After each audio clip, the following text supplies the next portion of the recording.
Всем привет! Существует миф, что в Казахстане туристический сезон только летом. Но в этом видео мы разрушим этот миф, потому что есть как минимум 7 причин сорваться в Казахстан именно зимой. Поехали!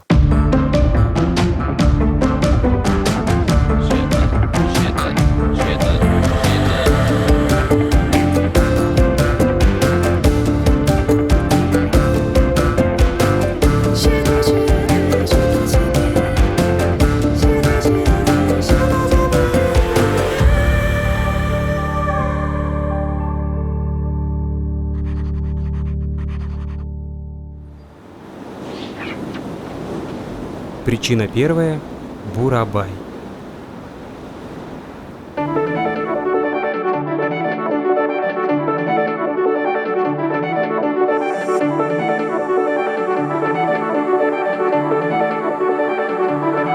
Первой причиной мы выбрали Бурабай не просто так, ведь слова «зима» и «Бурабай» очень подходят друг другу.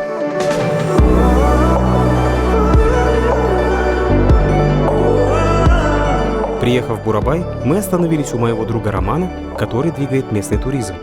Его гостевой домик из сруба – это то, что нужно после долгой дороги.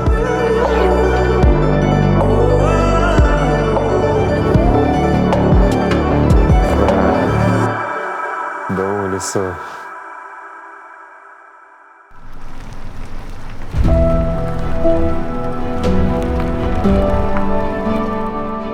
Не теряя времени, мы сразу же отправились на место, где можно лучше всего провести закат уходящего дня.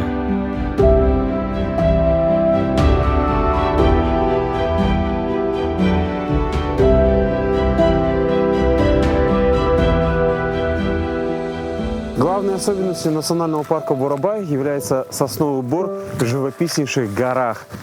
А прогулки по этим местам – это отдельный вид отдыха.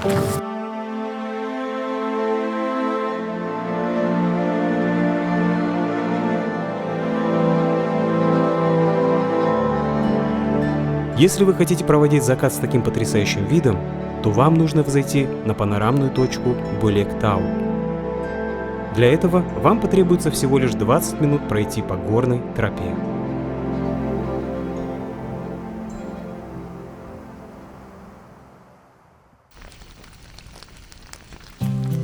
Когда мы вернулись домой, нас ждал легендарный бурабайский плов в исполнении повара из Узбекистана. Уже очень нравится мне. Уж очень нравится мне бурабайский плов. Минут 10 просто точим эту рыбу. Такая вкусная. Что за рыба, Ром? Это пелить. Бурабайская знатная рыба. Я бы сказал, пилять вкусная. Не только вкусная, но и сексуальная рыба. Полезная. Полезная. Да? Полезная? Как выяснилось, местная рыба-пеледь – отличный десерт после бурабайского плова. Хотя, напомню, в исполнении повара из Узбекистана. Воздух в Бурабай настолько чистый и насыщен кислородом, что достаточно всего 3-4 часа, чтобы выспаться и отдохнуть. Какой же кайф поспать в сосновом бору. Свежак. Зима. Зима!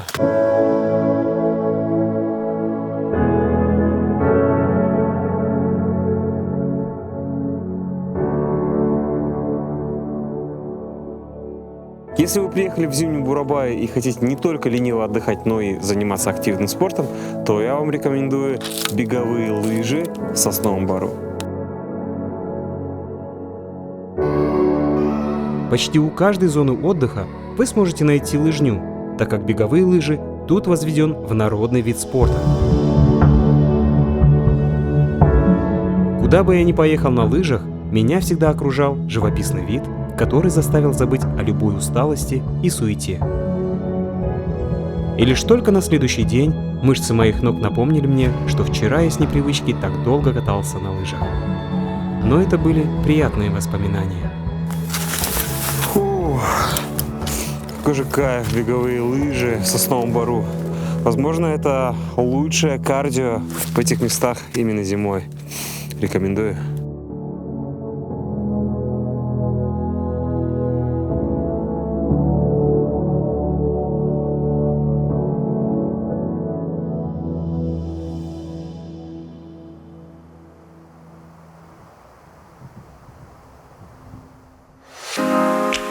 А пока мы находились в Бурабай, нас пригласил погостить у себя один из топовых местных отелей Риксос Боровое. Мы долго думали, принять ли это предложение. А если честно, мы недолго думали. Мы моментально отправились в Риксос. Вау! Что за подарки судьбы? Класс! Это Риксос. Ой, как это мило! Смотрите, торт с моим изображением. Мне такие торты даже на день рождения никто не делал. Риксос, спасибо.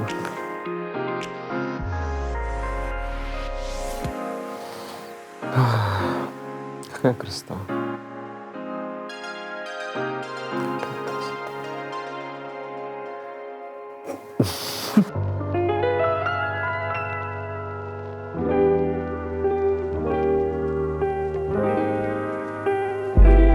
Проснувшись утром в Риксосе, я понял, что бесконечно можно смотреть на три вещи. Как горит огонь, как течет вода и как тебе подают завтрак в Риксосе. С утра я обычно немного ем, но перед таким завтраком я не смог устоять и плотно поел. Я бы сказал, плотно. Эти соусы — это просто какое-то маленькое произведение искусства. День уже хорошо начался.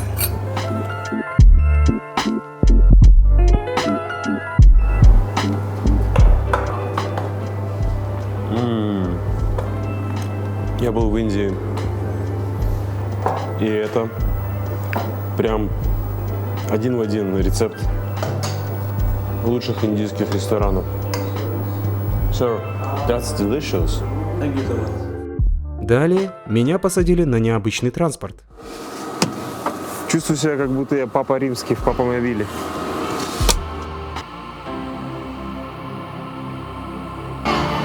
А чтобы попасть сюда, люди занимают очередь задолго до своего приезда. Милости просим. Крымские бани. Здравствуйте. Рада видеть. Принимайте землю, это прекрасные просторы эти. Пусть добро идет. Сейчас мы с вами сразу прикрепимся к земле и послушаем, как звучит Боровое.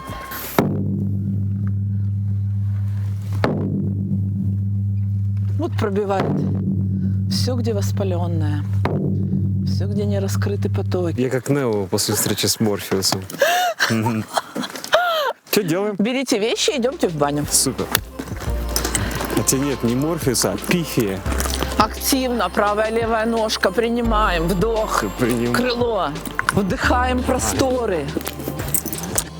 Об этой бане я наслышан был давно, но испытать на себе удалось только сейчас. Ну все, я готов обновляться тотально. Первым делом меня как следует пропарили, и я снова попал в мягкие руки этого прекрасного создания Светланы Филипповны. Это правда кайф. Это не то, что люди добрые мы тут изображаем. Это тело ликует от мощи, которая сейчас в тело вливается. Тут без слов, одни эмоции. Хорошо.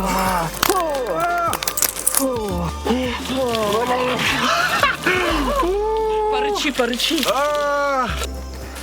Светлана Филипповна, что творите? Мне что кажется, что я такая волчица, а ты такой кутеночек. Я хочу быть вашим кутеночком всегда. Вау, крымские бани просто нечто животворящее. Национальный парк Бурабай имеет большой потенциал в развитии, ведь площадь парка составляет 850 квадратных километров. Но несмотря на огромную территорию, летом от большого наплыва туристов негде упасть даже еловой шишки. По мне так Боровое лучше зимой, потому что людей мало. Вокруг зимняя сказка, воздух не просто свежий и чистый, он здесь вкусный, его хочется вдыхать.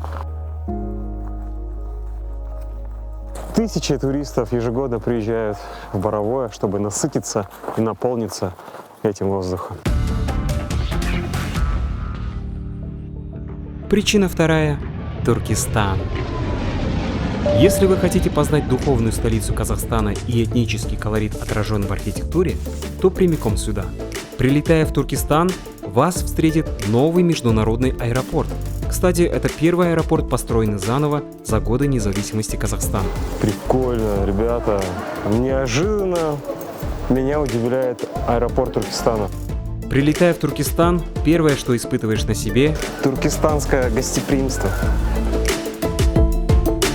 Последний раз я был здесь 4 года назад, и город за это время кардинально изменил свой облик. Я даже в какой-то момент подумал, не ошибся ли я рейсом. Как будто бы попал в восточную сказку. А нет, это Туркестан.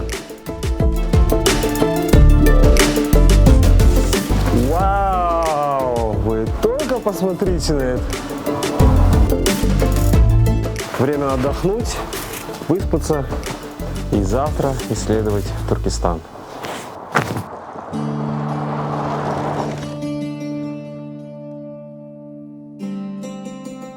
Любое осознанное путешествие в Туркестан начинается с посещения места, где захоронен этот человек. Великий суфий, наставник наставников, мавзолей Арстам-баба.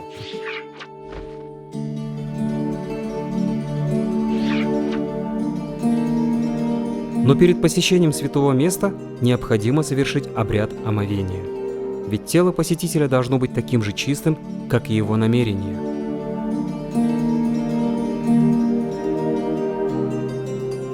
Зайдя в мавзолей, сразу чувствуешь умиротворение и тленность этого мира. Мавзолей был восстановлен после естественного разрушения, но пара сохраненных резных деревянных колонн мавзолея исследователи относят к XIV веку. Арстам-баб был одним из первых учителей ислама на территории современного Казахстана, и в этом его роль невозможно переоценить. А в 10 минутах езды от мавзолея расположен древнейший город с захватывающей историей, о которой можно и нужно снять художественный фильм для мирового зрителя. Уверен, эта картина была бы интересна каждому. Город Отрар. Инфраструктура города тех времен была настолько продвинута, что в городе была общественная баня и центральная канализация, а сейчас это рай для археологов. Даже невооруженным взглядом можно найти кусочки древней цивилизации, так сказать, осколки. Это вот разбитая часть глиняной посуды. Возьмем на память. Стоит отметить, что Отрар в свое время был крупным торговым центром на шелковом пути со своими бутиками и фудкортами.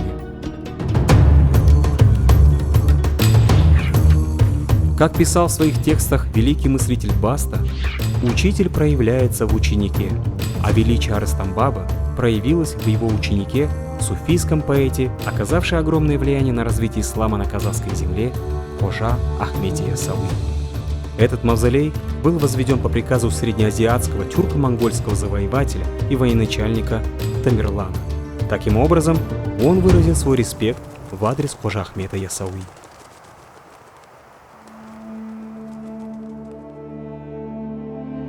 Мы решили посетить музей Улу Дала Еля, где в 7 павильонах представлена вся культура казахского народа.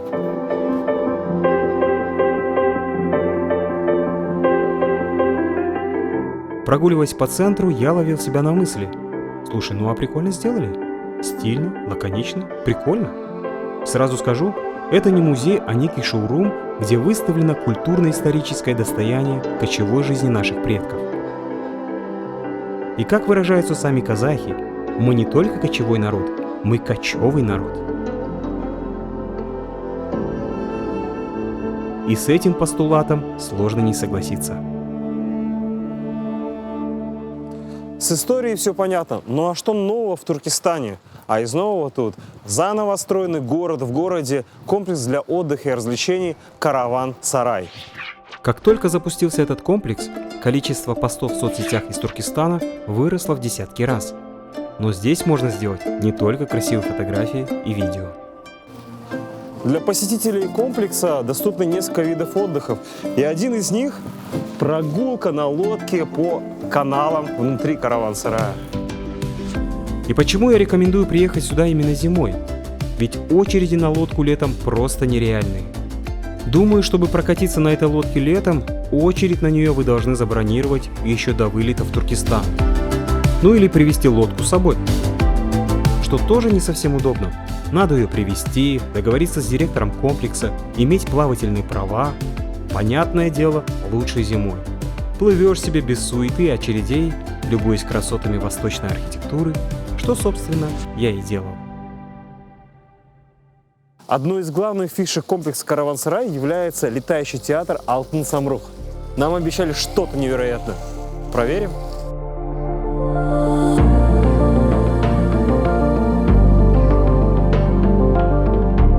Вот это я понимаю коллаборация.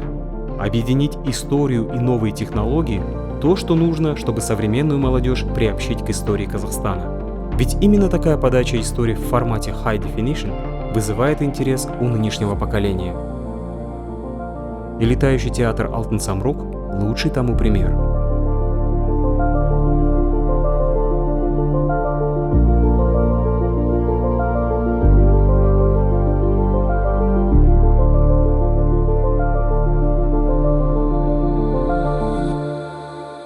Я в приятном шоке, это просто круто. Это классное, качественное шоу. Алтын Самрух вот прям обязательно нужно посетить. Обязательно, круто. В целом, очень достойно. Вот прям, не стыдно. И учитывая, что весь комплекс работает еще не на все 100%, я уверен, что найдутся еще новые фишки здесь в будущем. И не будем забывать, что Венеция тоже не сразу строилась.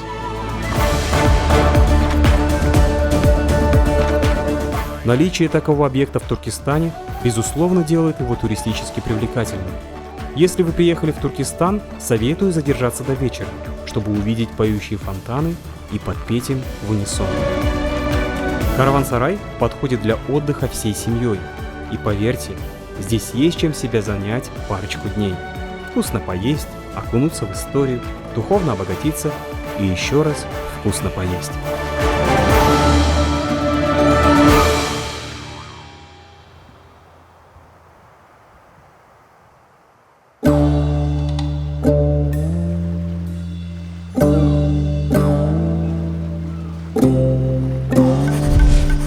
Чунджа. Во время съемок третьей причины к нам подошел турист, который направлялся на Чарынский каньон. В нем мы сразу узнали ютубера Макса Голополосова, или более известного как Макс 100-500. Нам было по пути, поэтому мы решили оказать гостеприимство и заодно узнать, как выглядит каньон в зимнее время. Но если вдруг вы не знаете, кто такой Макс, ссылка на его канал в описании. Макс, смотри, по дороге на Чарынский каньон мы обязательно останавливаемся в поселке, называется он Байсиит. Ага. И фишка этого поселка в том, что местные оставляют открытыми двери либо ворота. Вот просто приглянись, где-то будет это видно. Да, вот. Видишь, да? Вот. Да. И что, почему? Таким образом, они верят, что если у тебя двери открыты, то дом открыт для счастья, для богатства, достатка. Открытые двери возможностей, короче, да. Побывать в уйгурском поселке Байсиит и не попробовать местный лагман вызовет грусть у местных жителей. Поэтому, чтобы не разочаровывать местных и заодно подкрепиться, мы забежали в одно из местных кафе. Тур – это место, самое дальнее место от входа для уважаемых людей. Мы заказали 4 разных вида лагмана – гуйру, сыру, цомян и гэнфэн. Веселее стала жизнь сразу. Ой, как хорошо. Мне очень нравятся специи, которые здесь заложены. Кстати, знаешь, такая легенда есть про лагман? Ну-ка. Марко Поло, путешествуя в Среднюю Азию, привез рецепт лагмана из этих регионов и привез в Италию, и потом она сформировалась как паста. Это теория такая или это действительно факт какой-то? Так говорят уйгуры. Ну и, конечно, закончили мы трапезу местным уникальным чаем Аккен-чай. Для кого-то он покажется необычным, ведь вместо привычного сахара в него добавляют соль. Это имеет объяснение. Оказывается, соленый чай позволяет легче переносить знойную жару. Но на удивление, Максу этот чай залетел. Едем дальше? Сейчас, погоди, еще пару глотков. Давай, попей. А далее нас ждала локация, куда мечтал попасть Макс и многие из вас после просмотра этого видео. Чарынский каньон. Зимой и летом одним цветом.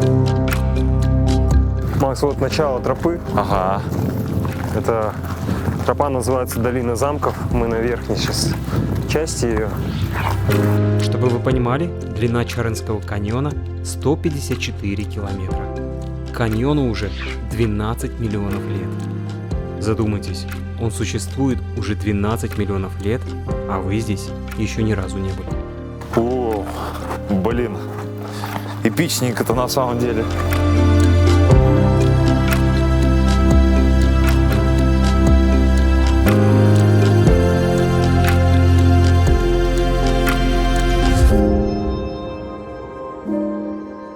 Макс был впечатлен каньоном, и это было заметно даже невооруженным взглядом. Если ты хочешь побывать на Марсе, вот съезди на каньон. Это доступно для многих людей сюда доехать. Развивается инфраструктура, дорога хорошая. Сейчас вообще абсолютно спокойно. Да и в целом, ему нравится в Казахстане. Безусловно, гостеприимство – это прям вообще штука, которая меня до сих пор поражает. Красивые виды. Здесь я себя чувствую безопасно, и Казахстан как минимум из-за природы нужно посетить. Где вы такое вот увидите, еще я не знаю. Короче, жесткий респект. Мне, знаешь, что я заметил? Вот когда полная тишина, слышно, как река шумит. И что самое клевое, короче, что народу мало. Сейчас вот это прям самый Вообще кайф. самый кайф. То есть прям вот просто можно побыть в тишине, действительно. На природе, при погоде и в тишине. Слушай, ну я рад, что тебе понравилось. Я рад, что позвали. Че, мы тогда дальше сами? Да? А что, а с вами можно? Ну да, ну мы едем сейчас на съемки там. В Ну Чжу. и что, я бы сгонял. Чё, Да? А что, время есть? Да сколько угодно времени есть. Ладно, поехали. Погнали.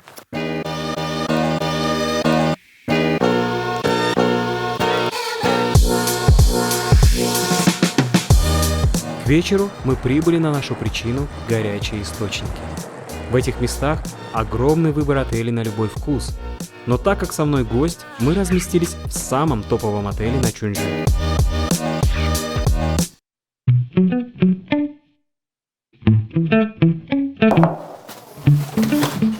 Че, готов? Да. Если вы думаете, что мы сейчас прыгнули в обычный бассейн при отеле, то это не так. Вода в этом бассейне из глубины более 70 метров. Она нагревается остатками потухшего вулкана и под давлением поднимается на поверхность земли. Зимой плавать в таком бассейне – двойное удовольствие. Полезно и тепло. Слушай, мне вот всегда было интересно, почему казахи такие гостеприимные. Когда человек, казах, встречал кого-то, он инвестировал в свое будущее путешествие. То есть это поддерживал некий степной принцип. Ага. Ты сегодня встретил кого-то, завтра тебя также встретят. То есть такой негласный был закон степной. Встретить обязательно круто. То есть, как мне кажется, казахское гостеприимство — это больше даже не традиция, а необходимое условие выживания в казахских суровых степях. Ну, это логично, на самом деле. Макс, Так, ну что, сколько я продержался? достаточно, чтобы продолжать наслаждаться Казахстаном.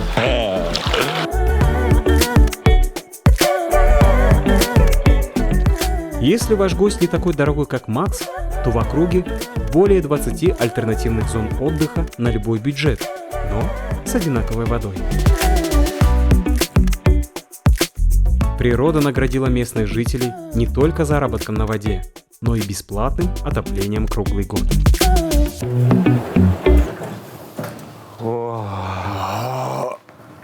кайф, а? Вообще ультра кайф, просто мега кайф. Блин, посмотри, какая кожа нежная. Гладкая такая. Супер. Блин, рахмет, бро, вообще. Все, давай. Ой, ну, реально Нежная кожа у нежная тебя. кожа. Вообще кайф. Ладно, ехали в город. Четвертая причина – Алматы. Настало время рассказать вам о городе, который разбил сердца миллионам людей. Вдумайтесь, из центра города до ближайших горных троп всего полчаса езды, и это на общественном транспорте. Но чтобы добраться до нашей тропы, нам потребуется 80 минут. Доехать на автобусе до Медеу, дойти до станции гондольной дороги и отправиться на Чембулак. Поднимаясь по канатной дороге, открывается роскошный вид на самый высокогорный искусственный ледовый каток в мире – Медеу.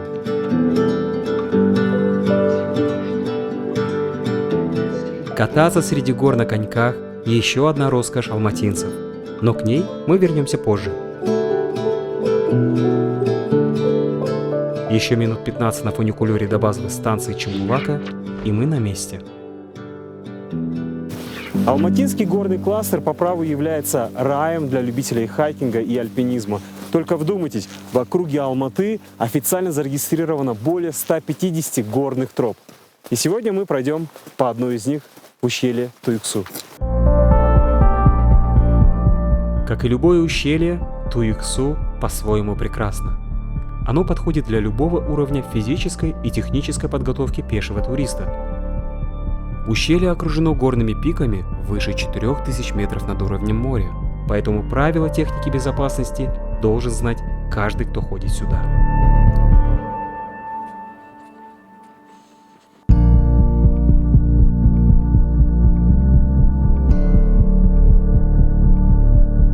Но если вам мало обычного хайкинга и вы хотите пойти еще выше, то к вашим услугам альп-лагерь Туюксу. В этом лагере можно пройти курс начинающего альпиниста в настоящих условиях. Профессиональные альпинисты используют лагерь для акклиматизации и подготовки к более экстремальным вершинам. Если в ущелье Туюксу вы замерзнете, то обязательно загляните в альп-лагерь Туюксу, ведь здесь вас отогреют и напоят горячим чаем. Такова альпинистская солидарность. Спустившись на базовую станцию Чембулака, мы по канатке поднялись на самую высокую точку горнолыжной трассы, где разместились в самом высокогорном отеле Казахстана на высоте 3200 метров.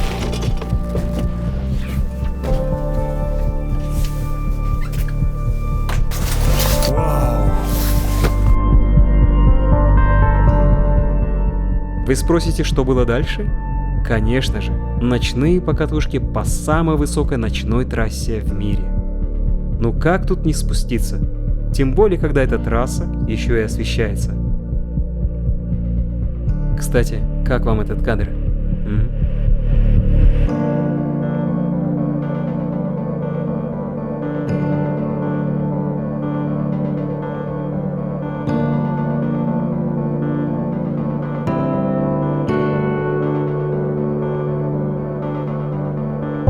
Если вы катаетесь на продвинутом уровне, то за вечер можно успеть скатиться до 10 раз.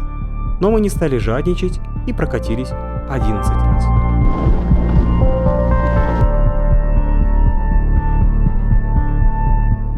Ох уж эти ночные покатушки. Сегодня был очень насыщенный день, и мне кажется, сейчас будет самый эпичный финал дня.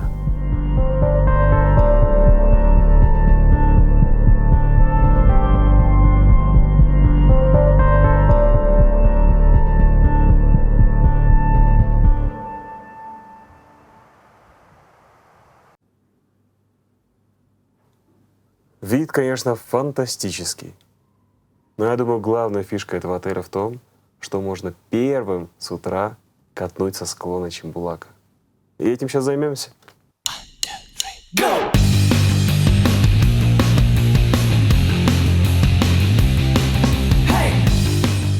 Сноуборд натощак с отеля Тенир увеличивает вашу скорость в среднем на 10 метров в секунду и опустошает ваш счет на 150 тысяч тенге. Но этот опыт стоит того, чтобы утром прокатиться по свежайшему вельвету самым первым.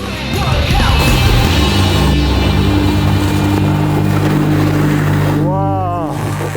Это такой кайф! Первым спуститься! Фу!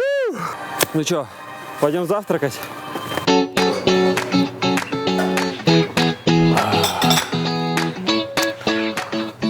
Так, что ну? Что, Сакен уже здесь, что ли? Надо найти его. Это Сакен. Он спорт-тревел-блогер, который часто приезжает на Чембулак покататься на своих лыжах. Но среди тысяч посетителей случайно встретить вашего знакомого здесь – это большая редкость. Поэтому мы исключили фактор случайности. Позвонили Сакену и встретились на одном из подъемников. При встрече у нас снова развязался вечный спор. Борт круче. Сейчас проверим.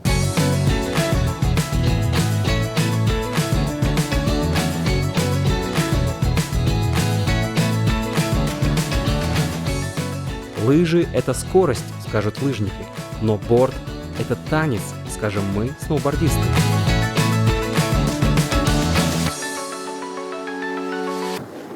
Но в этом заезде, кажется, я станцевал медляк. Может, все-таки на лыжи придешь, бро?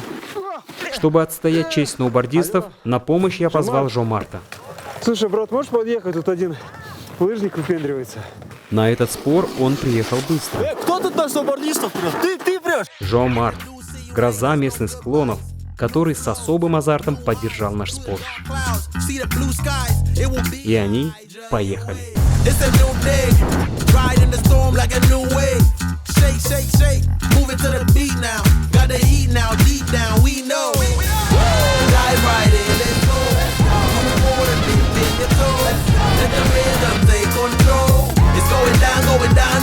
А я ехал сзади и ловил себя на мысли. Какая разница, борд или лыжи? Самое главное, что есть спуск, из-за которого можно сорваться в Казахстан зимой. Сакен, рахмети за покатушки. Офигенно покатали. Респект. Все тогда, давай, связи. Все. Забыл сказать. Сноуборд все-таки круче. А теперь вернемся, пожалуй, к самому туристическому месту в Казахстане – Медеу. Это первое, что вам порекомендует каждый алматинец, если вы только приехали в город. Именно в Медеуском ущелье расположен тот самый высокогорный каток, о котором когда-то, возможно, рассказывали ваши родители. Название это место получило в честь одного из талантливых менеджеров аула, который жил здесь 150 лет назад. Медеу Кусурманова можно смело назвать первым предпринимателем в туризме на казахской земле. Ведь по его инициативе здесь была открыта первая кумысы-лечебница. И раз уж мы на Медеу и зимой, как не покататься на коньках, тем более когда на льду Элизабет.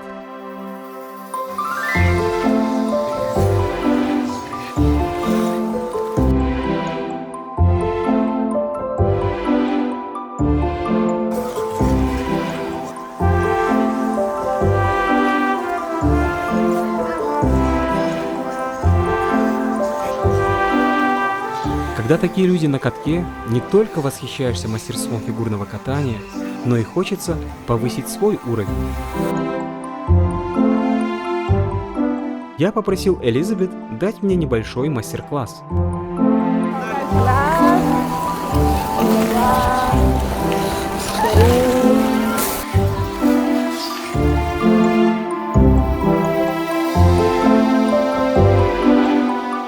Все-таки на сноуборде я катаюсь лучше.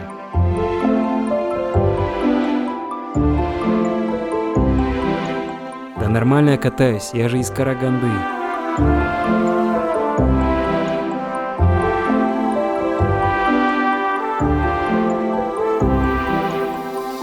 Мне кажется, это место, куда нужно приходить именно с друзьями. Мне нравится, что каток крупный и можно раскататься максимально, набрать скорость, почувствовать свободу. Я путешествовала по миру много, бывала на разных катках, но такого я нигде не видела, как в Медеу.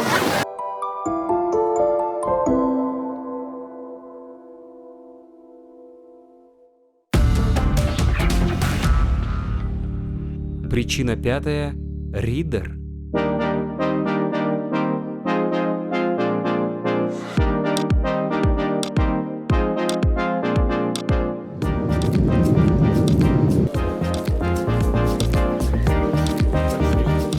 Для того, чтобы отправиться на нашу следующую причину, необходимо прибыть в город Усть-Каменогорск. Но перед тем, как уехать из города Усть-Каменогорска, нужно заехать в одну точку, чтобы взять в аренду необходимое снаряжение. Морозец ядреный, Усть-Каманский. Давай. Сіз Өскеменде қысты күні не істейсіз? Қалай демаласыз? Өте керемет жер Өскемен. Қыста демалатын жері де көп, жазда да көп. Өте әдемі қала. Горнолыжный спорт в Усть-Каменогорске развит достаточно неплохо, поэтому тут можно найти несколько пунктов проката снаряжения. А для покатушек на нашей следующей причине нам нужен специальный сноуборд. Сноуборд для катания на диких и неподготовленных склонах. Разница между обычной доской – она шире и лучше держит райдера на поверхности свежего снега. Кстати, еще один плюс сноуборда – это теплая и удобная обувь.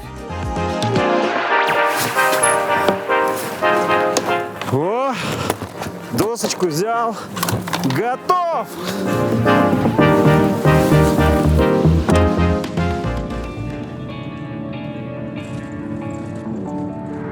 Чтобы добраться до нашей причины, нам потребовалось всего пару часов на машине. И чем дальше мы заезжали вглубь Алтайских гор, дорога становилась все красивее.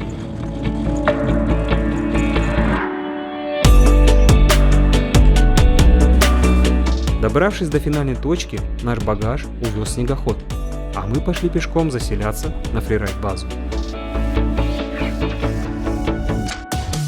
После долгой и холодной дороги мы заработали отдых и эти божественные пельмени. Конечно же, со сметаной.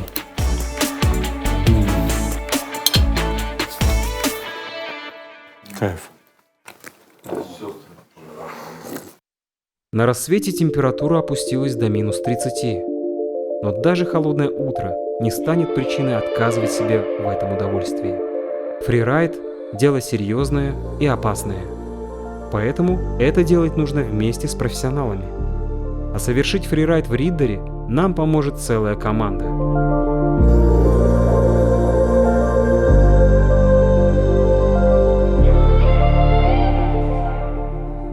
Дарья Пономарева – фрирайдер с большим опытом. В хлам духовитая и безбашенная девушка. Сказать по правде, рядом с ней я себя чувствую менее духовитым. А инструктаж по технике безопасности при лавинах нам провел не менее опытный инструктор по горным лыжам Александр. Ведь в любой момент может накрыть лавина, и нужно знать, как спасаться в таких ситуациях.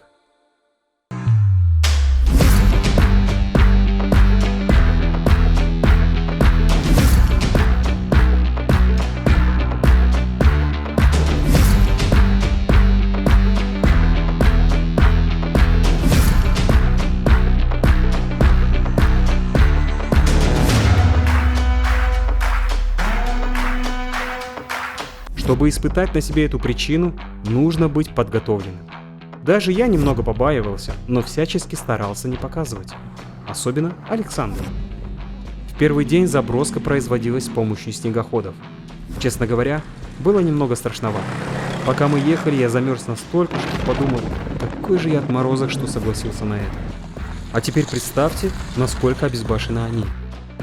Мороз был настолько суровым, что если бы что-то пошло не так, то все могло закончиться трагедией. Пробиваться по диким снегам Риддера – то еще испытание. Застревали снегоходы, замерзала техника.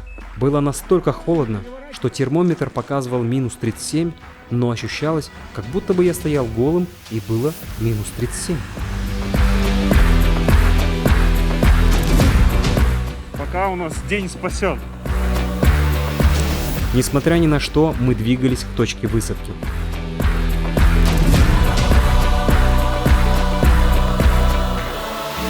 Когда мы добрались до перевала, то открылся такой вид, который стоил всех затраченных усилий.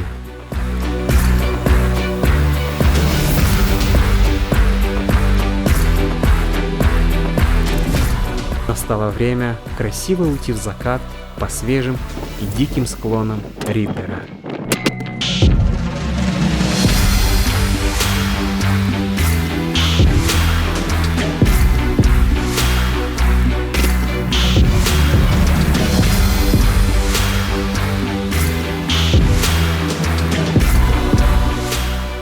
Но, к сожалению, из-за холода вся съемочная техника отказывалась работать, из-за чего нам не удалось снять спуск.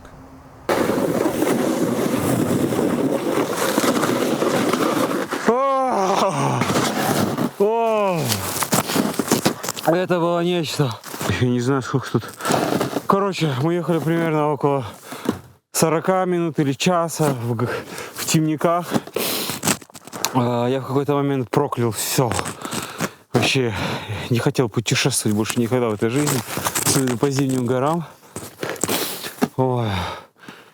Но все равно это было невероятно. Своими глазами увидеть эту дикую лесную красоту. Ну, первый день, это был первый день такой тренировочный, поэтому завтра, я думаю, уже будет все лучше.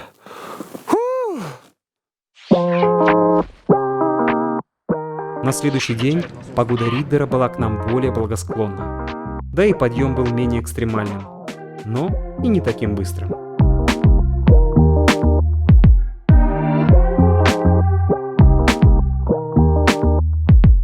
Сказать честно, погода все-таки решает. С появлением солнца настроение у всех улучшилось, и страх куда-то рассеялся. Погодка идеальная, снег изумительный, склон потрясающий. Мы ожидаем невероятные покатушки. Поехали!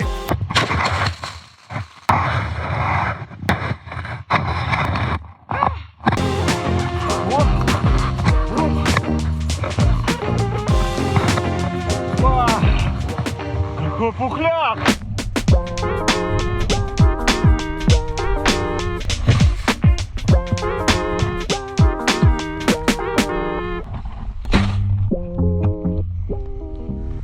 Ну что тут сказать?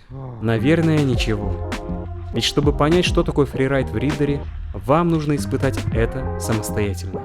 И я с уверенностью говорю, что это одна из веских причин сорваться в Казахстан зимой. Главная фишка фрирайда — это свобода. Свобода творчества. То есть перед тобой нетронутый дикий склон, ты можешь нарисовать свою линию, но для этого тебе нужно туда добраться. И это такой некий челлендж, преодоление. Но когда ты это делаешь, ты ощущаешь кайф, и это такая некая философия.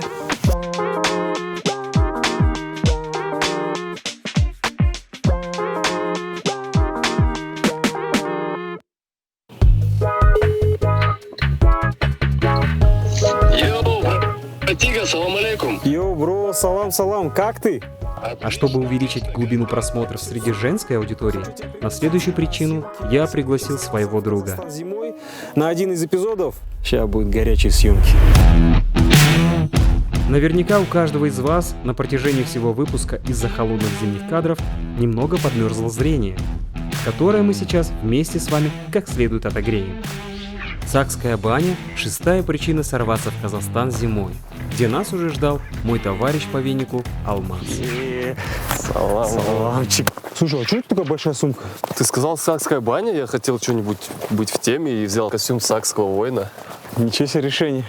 Ну ладно, найдем применение. На первый взгляд, эта баня кажется довольно-таки милой и безобидной, где тебя ждет ожидание легкого парения и режим полного релакса тела, в который мы плавно впали вместе с Алмазом.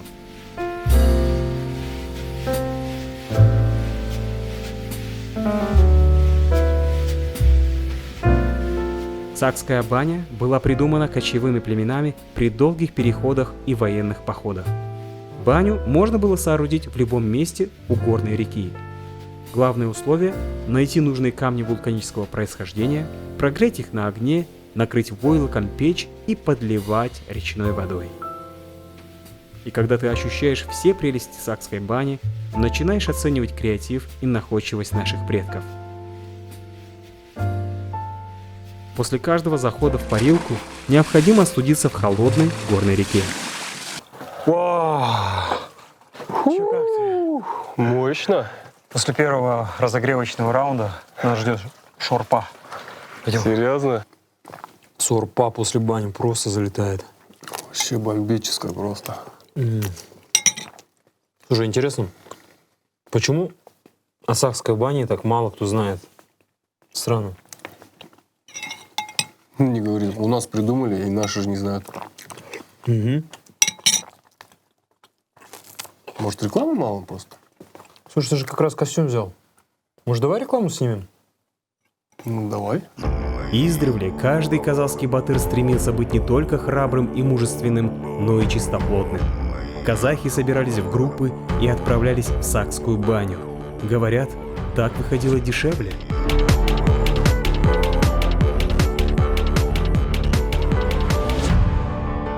Воу-воу, давай здесь остановимся. Нормально, хватит.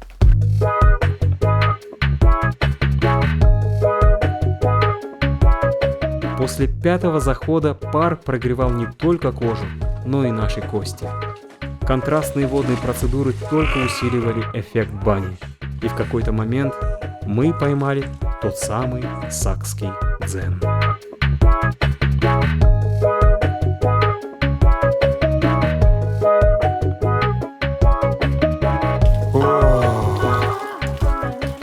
Вау.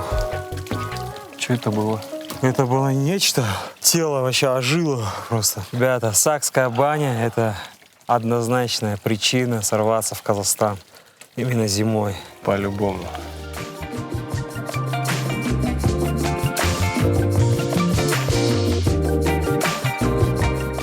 Если вы хотите, чтобы сакские бани стали популярными, репостните это видео. Ну или хотя бы поставьте лайк.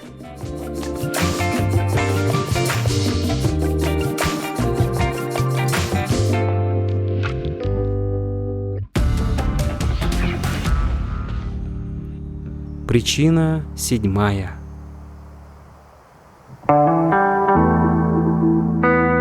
Как следует прогревшись в сакской бане, я отправился в самую завораживающую причину сорваться в Казахстан зимой. Дорога туда была очень долгой и увлекательной.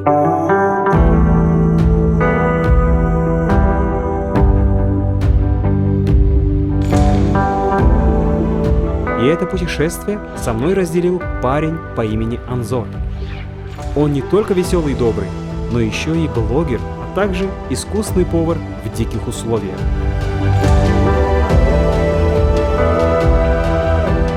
Ну а приехали мы на наше любимое место. Ай, Кольсай. Анзор, а что будешь готовить? А что ты хочешь? Знаешь, за этот тур столько тяжелой еды съел, хочется чего-то легкого. Хочешь кольсайскую форель? А почему бы и нет?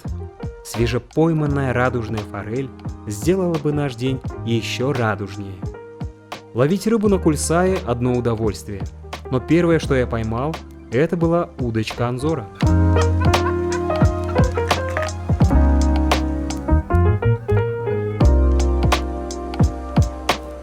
Мой оптимизм не давал отступать, и я продолжал рыбачить дальше. Но с таким рыбаком, как я, есть риск не только остаться без рыбы, но и без любимой снасти. Вот ты рыбак. А что, получается, без форели останемся? Я знал, что мы нифига не поймаем, поэтому я взял форель. А зачем удочки взял? Не знаю. Продаешь, ладно. Анзор достал кухню из рюкзака и начал варить над сковородкой. Мне стало сразу очевидно, что Анзор съел не одну форель на этом деле. Мне лишь оставалось смотреть и ждать, предвкушая, когда я съем свою.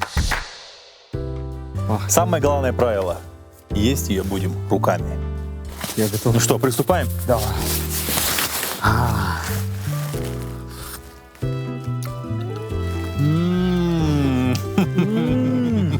Как вкусно! Да? Что творишь? Вкусно? Было настолько вкусно, что я даже в моменте потерял дар речи.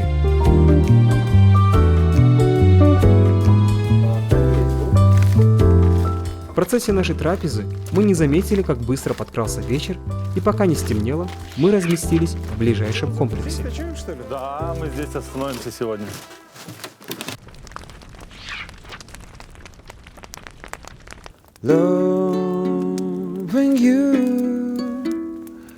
Красота озера Кольсай настолько вдохновляет, что душа так и хочет петь. Мы поговорили с Анзором о туризме в Казахстане, и он поделился тем, что больше всего его беспокоит. Конечно, хочется, чтобы наши туристы не сорили на природе. Это самое главное. Чтобы оставили вот такой, какой он есть, Казахстан, и на дальнейшие века, чтобы подрастающее поколение также любовалось природой. И я с этим согласен, ведь в этом направлении каждому из нас есть над чем поработать.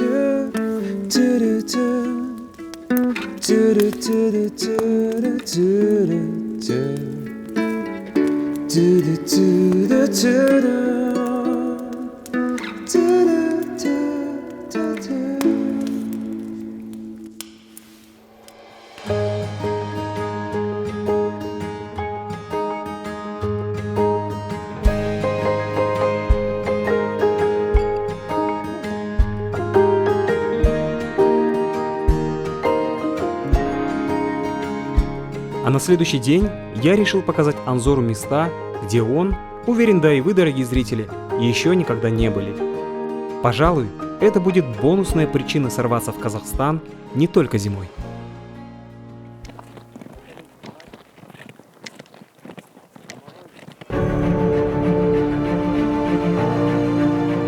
Знаете ли вы, что впервые человек оседлал лошадь на территории современного Казахстана? Это был поворотный момент в развитии человеческой цивилизации.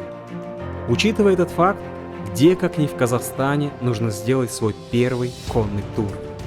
А природа вокруг – идеальные условия сделать этот тур еще более увлекательным и живописным. Путешествуя, каждый из нас открывает новый уголок этого мира. И неважно, далеко он или близко, если тебя там не было, то он просто для тебя не существует.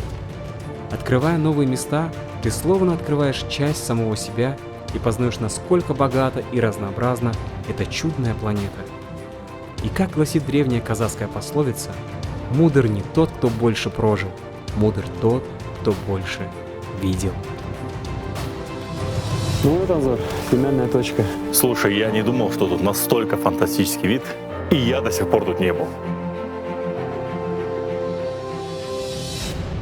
Дорогие зрители, мы специально вам не показываем эту панораму, чтобы вы сами приехали сюда и увидели Курмитинское ущелье своими глазами. Если вы хотите, чтобы контент на этом канале продолжал выпускаться, то с вас подписка, лайки, комментарии и... да и этого хватит.